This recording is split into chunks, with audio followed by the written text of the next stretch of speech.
इंदौर से उठी कुर्सी की सियासत अब दिल्ली तक पहुंच गई है। वरिष्ठ भाजपा नेता और राष्ट्र कवि सत्यनारायण सत्तन के साथ मंच पर हुई घटना अब बड़ा राजनीतिक मुद्दा बन चुकी है।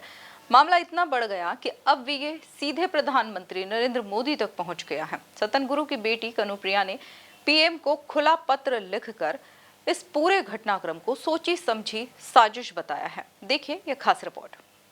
सत्तन गुरु की कुर्सी का मामला पहुंचा पीएम तक। बेटी कनुप्रिया ने पीएम मोदी को लिखा खुला पत्र। कनुप्रिया ने लिखा, कुर्सी नहीं देना सोची समझी साजिश। मंच से नाराज होकर लौटे थे सत्तन गुरु। अतिथि सूची में नाम होने के बावजूद नहीं मिली कुर्सी।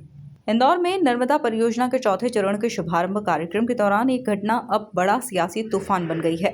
दरअसल इस कार्यक्रम में वरिष्ठ भाजपा नेता और राष्ट्र कवि सत्यनारायण सत्तन को मंच पर कुर्सी नहीं मिली। बताया जा रहा है कि कुर्सी नहीं मिलने से नाराज सत्तन गुरु कार्यक्रम से ही वापस लौट गए। अब इस पूरे मामले ने नया मोड़ ले लिया है। सत्तन गुरु की बेटी और कांग्रेस नेत्री कनुप्रिया ने प्रधानमंत्री नरेंद्र मोदी को खुला पत्र लिखकर कई गंभीर आरोप लगाए हैं।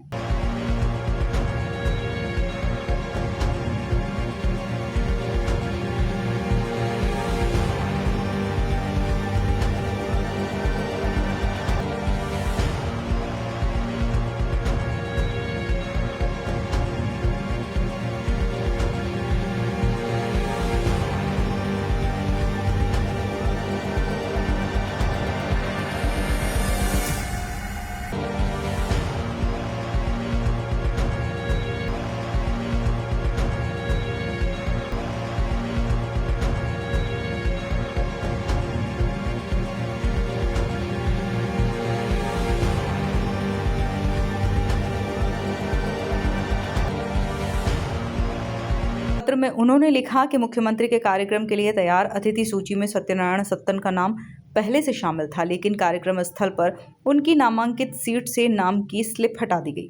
कनुप्रिया ने इसे जानबूझकर की गई कार्यवाही बताते हुए इसे एक सुनियोजित साजिश करार दिया है। देखिए, नर्मदा का चतुर्थ चरण का जो आयोजन हुआ था इंदौर में,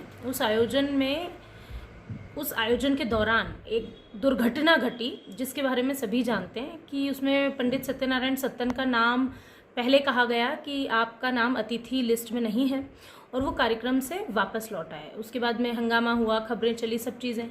मैंने एक वेबसाइट की खबर पढ़ी, उसमें उन्होंने लिस्ट छापी थी जिसमें सत्यनारायण सत्तन का नाम लिस्ट में शामिल था। तो ऐसे में मुझे लगता है कि ये जो आयोजन को बिगाड़ने के लिए भारतीय जनता पार्टी के अंदर की ये खींचतान चल रही है, कूटनीति चल रही है, सत्यनारायण सत्तन को इसका मोहरा बनाया गया। साथ ही उन्होंने यह भी कहा कि सत्तन जी ने वर्षों तक भाजपा और सार्वजनिक जीवन में रहकर संगठन और राष्ट्र हित के लिए अहम योगदान दिया है। इस पत्र के सामने आने के बाद मध्य प्रदेश की सियासत में हलचल तेज हो गई है। Bureau report, MP news, Indore.